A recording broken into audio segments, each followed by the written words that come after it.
Assalamualaikum warahmatullahi wabarakatuh. Selamat datang di pembelajaran IPA kelas 7 semester 1. Pada kesempatan kali ini kita akan membahas tentang ciri-ciri benda di sekitar kita.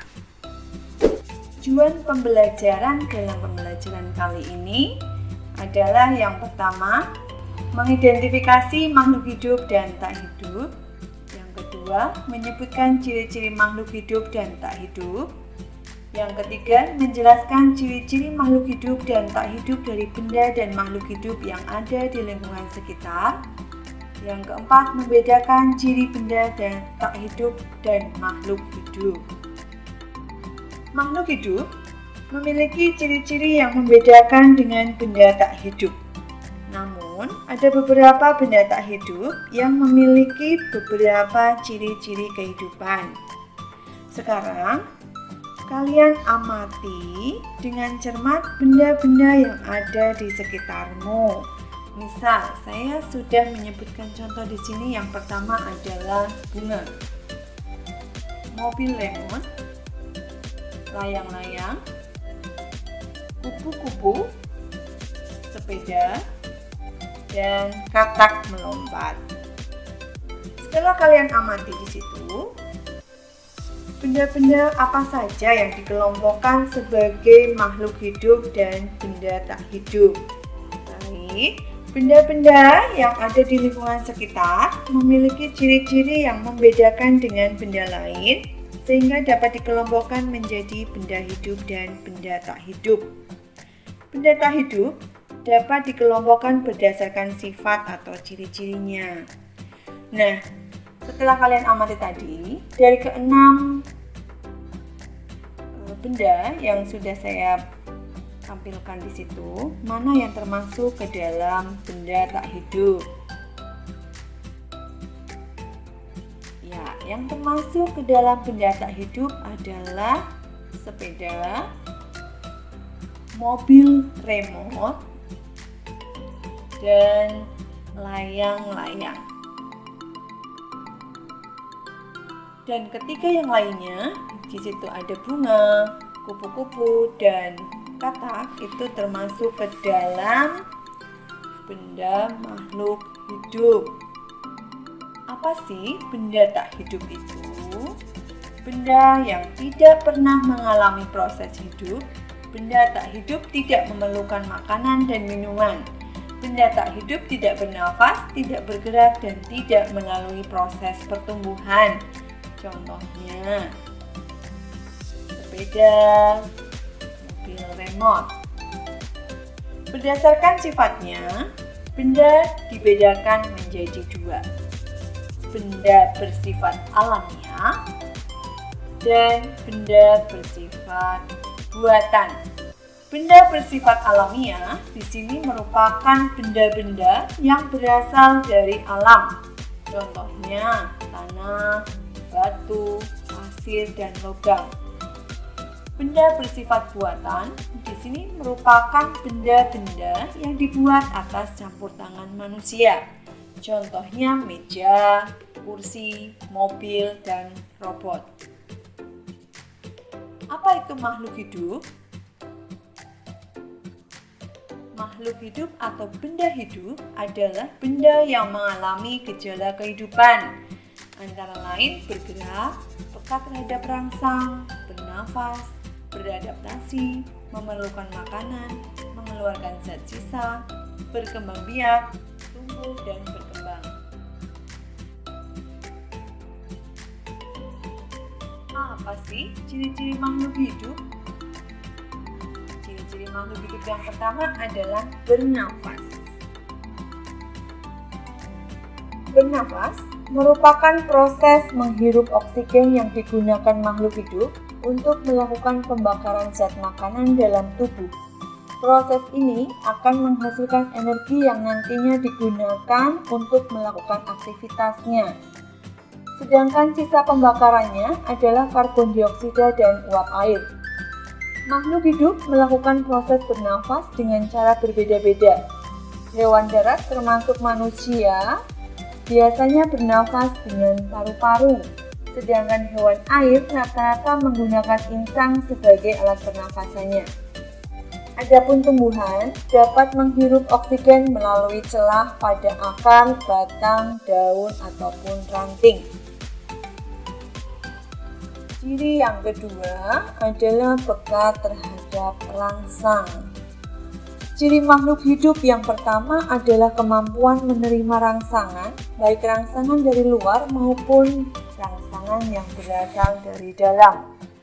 Kemampuan untuk menerima rangsangan ini disebut dengan iritabilitas. Makhluk hidup dengan aneka ragam jenisnya dapat menerima rangsangan dalam bentuk yang berbeda-beda pula. Ada yang dapat merasakan rangsangan udara, cahaya, suhu, suara, bau, atau makanan. Contohnya di sini adalah tumbuhan putri malu. Tumbuhan putri malu ketika disentuh, dia akan mengatupkan daunnya. Ciri yang ketiga adalah bergerak. Bergerak merupakan salah satu reaksi yang timbul akibat adanya rangsangan yang terjadi pada makhluk hidup. Bergerak di sini berarti pemindahan sebagian atau seluruh bagian makhluk hidup, baik bersifat aktif maupun pasif. Jadi, ada dua jenis gerak yang terjadi pada makhluk hidup, yaitu gerak aktif dan gerak pasif. Gerak aktif merupakan perpindahan yang dilakukan organisme dari satu tempat ke tempat lainnya.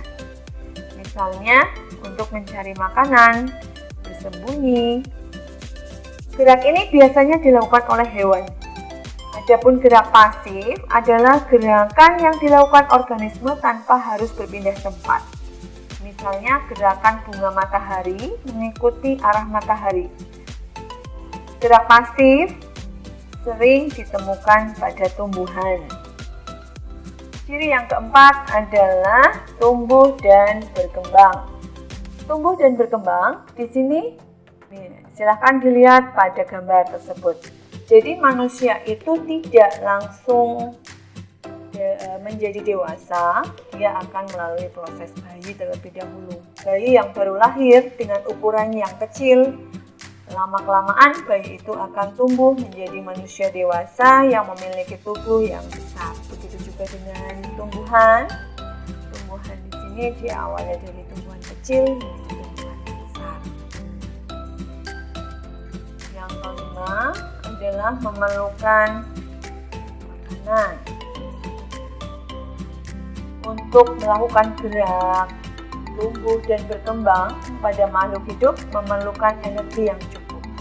Energi itu berasal atau bersumber dari makanan. Makhluk hidup ada yang memperoleh makanan dari makhluk lain dan ada pula yang membuatnya sendiri. Makhluk hidup seperti manusia, hewan dan tumbuhan yang tidak berhijau daun rata-rata memperoleh makanan dari makhluk hidup lainnya. Sedangkan tumbuhan yang memiliki hijau daun dapat melakukan proses fotosintesis untuk memperoleh makanan sendiri. Yang keenam adalah berkembang biak. Berkembang biak merupakan insting alami yang diberikan oleh Maha Pencipta yang bertujuan untuk mempertahankan jenis makhluk hidup tersebut dari kepunahan. Contohnya itu adalah mentok. Mentok yang mempunyai banyak anak. Setelah saya jelaskan tadi, apakah kalian dapat membedakan makhluk hidup dan benda tak hidup? Ya, makhluk hidup memiliki ciri kehidupan yang membedakan dengan benda tak hidup, antara lain bergerak, berkembang biak, tumbuh dan berkembang, memerlukan makanan, beradaptasi, peka terhadap rangsang, dan bernafas. Namun, pada kenyataannya, benda-benda tak hidup juga memiliki ciri kehidupan. Silahkan dilihat pada tabel. Misal, di situ adalah sepeda motor pada nomor 9. Sepeda motor di situ dia memiliki ciri-ciri mengeluarkan zat sisa, bergerak, dan membutuhkan sumber energi. Dan silakan kalian lihat pada burung kutilang atau burung ketilang. Burung ketilang itu dia mengeluarkan zat sisa, bergerak, bernafas, iritabilitas, berkembang biak, tumbuh dan berkembang, dan membutuhkan sumber energi. Setelah kalian lihat, sepeda motor tidak dapat digolongkan sebagai makhluk hidup. Kenapa? Sepeda motor tidak memiliki semua kehidupan yang lain. Sepeda motor hanya memiliki ciri-ciri 3, mengeluarkan zat sisa, bergerak, dan membutuhkan sumber energi. Oleh sebab itu, sepeda motor tidak bisa dikelompokkan menjadi makhluk hidup. Berbeda dengan burung kutilang, dia memiliki semua ciri-ciri benda. Ciri-ciri benda di situ semuanya harus dimiliki. Mengeluarkan zat sisa, bergerak, bernafas, iritabilitas, berkembang biak, tumbuh dan berkembang, dan membutuhkan sumber energi. Oleh sebab itu, burung kutilang dikelompokkan menjadi makhluk hidup. Demikian tadi penjelasan dari saya. Selanjutnya ada evaluasi yang perlu kalian kerjakan. Silakan kalian kerjakan. Nomor 1, sebutkan 3 contoh benda tak hidup. 2, sebutkan 3 contoh makhluk hidup. 3, sebutkan dan jelaskan ciri-ciri makhluk hidup. Yang keempat, jelaskan perbedaan makhluk hidup dan benda tak hidup. Silakan kalian kerjakan di buku tugas kalian, kemudian dikumpulkan ke buku guru. Terima kasih.